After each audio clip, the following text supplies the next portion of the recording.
What a gorgeous morning, and I couldn't ask for a more beautiful drive. After leaving Caddo Lake, I'm headed back home. I just have 4 quick pit stops to make before I get there. Good morning, boys and girls.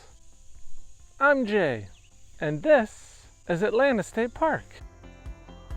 I know it's going to be a great day because the welcoming committee met me on the front sign. And the Piney Woods continues to live up to its name. Gorgeous trees everywhere, especially around this awesome little, almost common green in the middle of the park. The residents are out and so am I. I figured since the light is changing so much, I'll get my hike in first. Now Atlanta is kind of a little fella, but I'll tell you what it's got going for it. Some of the coolest trail names ever. Volksmarch Trail? If only I had my cane. Bobo's Ferry Trail? Amazing. So I'm parked here at Arrowhead Trail. My plan is to hike this loop to connect the Volksmarch, grab Bobo's Ferry, and then I'll walk back along the road to here after about 3 miles. Well, we've got to beat the heat. We're back into those high Texas temperatures. So let's get Strava running. Let's hit this trail, and then let's get to painting.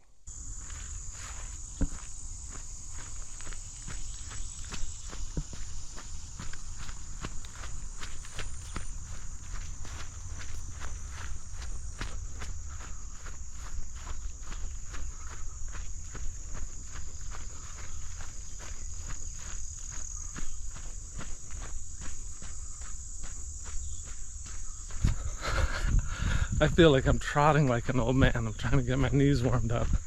The ground is very dewy.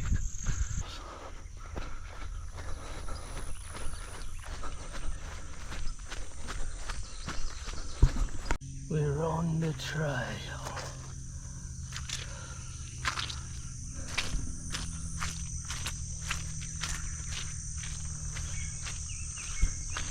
That's a pretty mucky section trail. But this is pretty.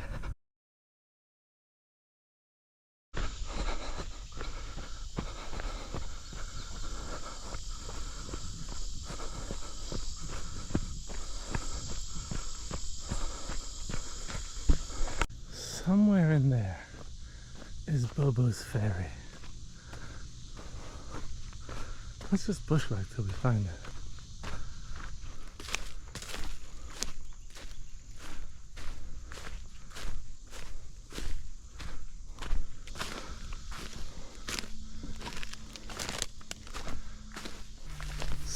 Somewhere in here.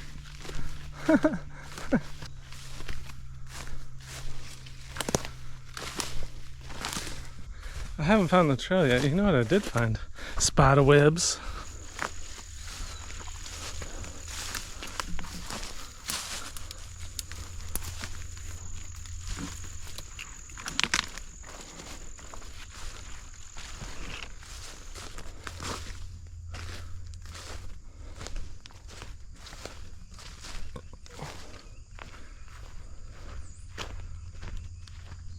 Well,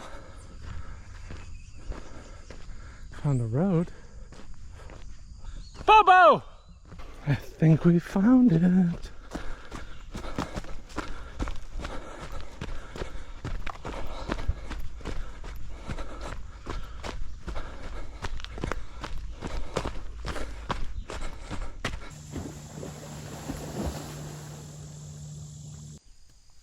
It seemed like everywhere I looked, there was a beautiful scene waiting to be painted.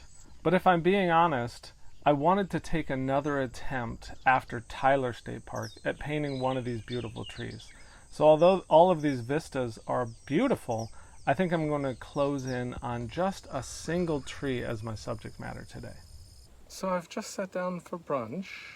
It's a real fancy one, and I'm doing some looking and some thinking. I'm looking at these 2 trees. Right now, this one seems predominantly dark, whereas this one has a little bit more balance of brightly lit canopy, shadow. In either case, I'm going to subtract a lot of the supporting trees. And I'm going to focus a little bit more on the lake beyond, using that to fill the area where the trees were. I set out a really high-tech light measuring system. It's basically better than a compass. I lined up my brushes along the edge of the shadow that the car is currently casting. And you can see that that shadow is creeping towards me. So what do? The duo of trees or the singular tree? Whichever way I go, I have a plan today based on style. When I was teaching high school art, I met lots of 14-year-olds who already at such a tender age were firmly convinced that they had found their style.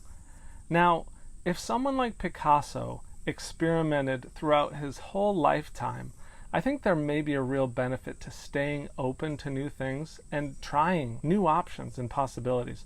Maybe it'll lead to a breakthrough. And that's what I'm after today. While I was drawing, I noticed one of my favorite Texas birds, the scissor-tailed flycatcher, out looking for its breakfast.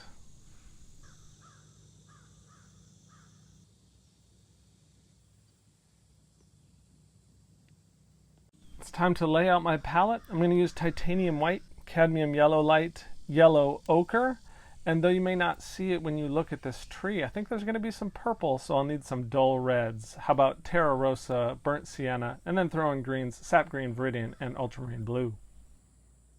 The sky will have 3 steps. As you get toward the zenith, it gets bluer. Then when you scroll back down toward the horizon, it gets paler.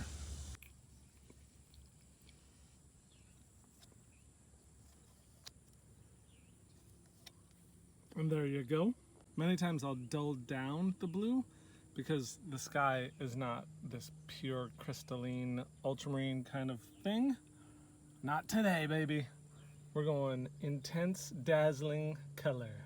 Now the tree has, again, we'll do 3 steps of green. We'll do a mid-tone shadow and a highlight. And I think I'm going to make the shadow for the cast shadow on the ground. I really like the scoop and the description of the hill there.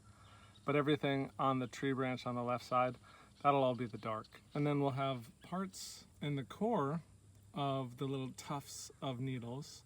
That'll be the more solid mid-tone green. And then the extremities will push a little bit more toward yellow and lighter. So blue, green, and dark for the shadow side.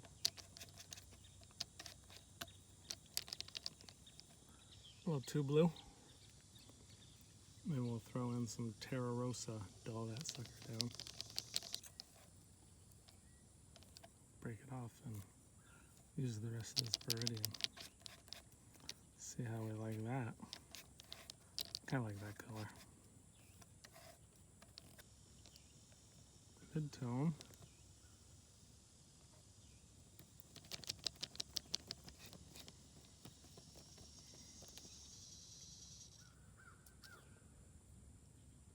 Well, that's too much. No, because we'll do it for the lawn as well.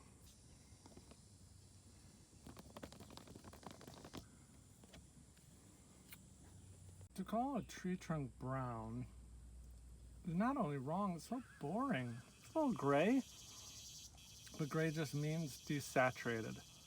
I'm going to call the dark a purple, a red leaning purple. It's really dull and dark. In the areas that's lighter, I'm going to bring the red out. Still have it be pretty desaturated, but lighter. I'm going to use the terra rosa and burnt sienna. This guy right here is mostly burnt sienna and ultramarine. And just because some of the areas will be really hit by the light. And this used a little bit of yellow ochre as well. Final consideration, background, distant trees, water. If you look at the sky above the water, slightly darker. The trees are a pale blue-green. Let's mix that up. So today, we're going to take style to mean any choice that is not just copying. So we're going to put in two stylistic constraints. One, we're only going to use these 12-ish colors.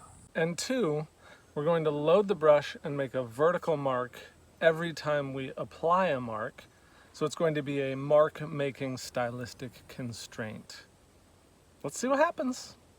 I encourage you to enjoy the peaceful sounds of nature like I did while I was painting. I'll speed up occasionally and I'll interject throughout the process, but this is how I created the painting.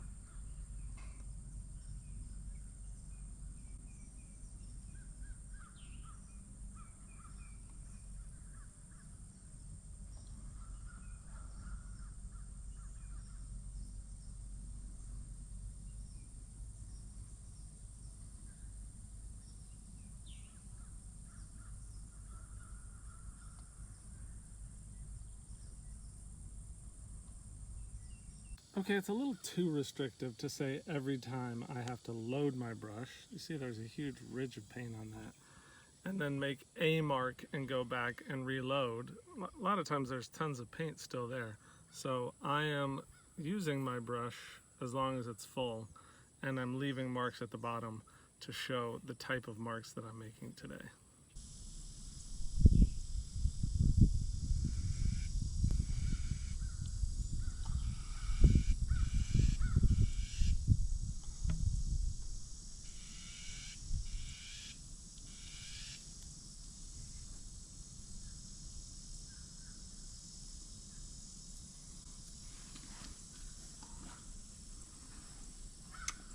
There are great advantages to doing something like this, where it's a stylistic choice that throws you out of your normal practice. Because if you do this the way that you've designed the challenge, if you want to call it that, you have to load your brush, deliver the stroke, but while you're doing it, you have to look over and say, okay, is that actually what I'm seeing? Because I don't get to fumble around with it later and make it something that it isn't. So you're putting in strokes that are descriptive, that are meaningful. I have to use a little bit of medium with this guy because this paint's really stiff. But instead of just scribbling everything in, I should be starting to get what I want as I take a look over there.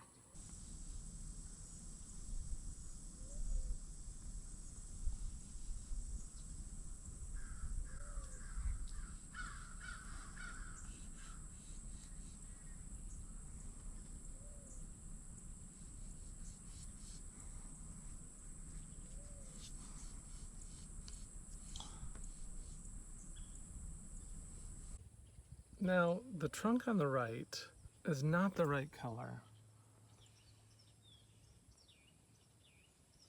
What I'm seeing is a little bit more blue, still dull. It also feels like on the left-hand side, it should be slightly darker. So I might mix up two new colors in this string here, leave the middle, the mid-tone, and the highlight at the bottom there for where the sun is hitting the bark, although that's disappearing quickly, and bring in the sky reflected light on the right-hand side.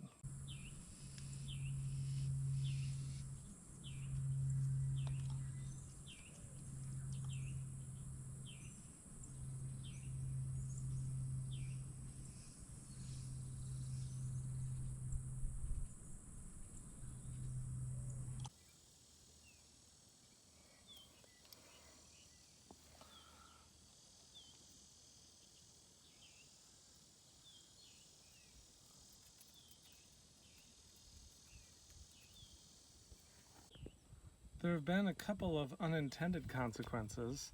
I never said no blending. However, as I'm just pulling the marks down, and occasionally I have to pull the mark up, I'm just making the mark and leaving it. So very little blending is occurring. Also, sometimes this is called window shading, where you just start in one area and then you move up. And since I'm placing mark next to mark, that's how this painting is developing.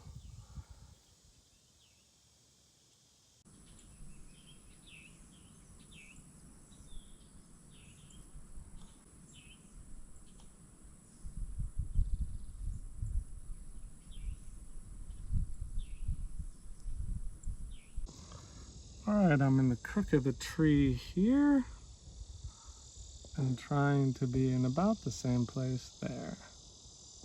If the shade were only pulled up that far, we might be doing all right. But there's still a lot of height to go. There's still a lot of tree to go. The only problem with this window shading technique and with this very direct intentional mark making is how long it takes. Light's starting to creep in on my drawing board. No! I think what I'm going to have to do for the sake of time is take this left section of the tree, mass in, still with vertical marks, the shadow shape, cut in blue for the sky holes, and then add highlights where appropriate. Even as I do this, I still want to make sure that I'm looking, loading,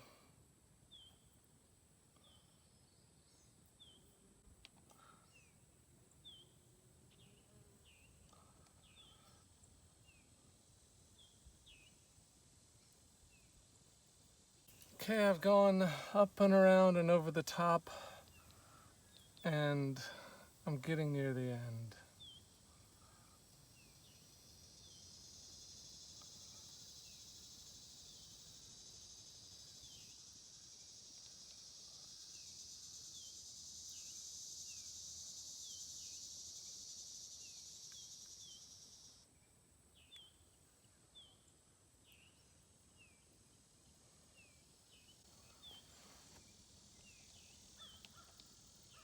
Some beautiful white billowy clouds rolling in just as I'm rolling out. There we are, park number 17, driving down the road to the next one.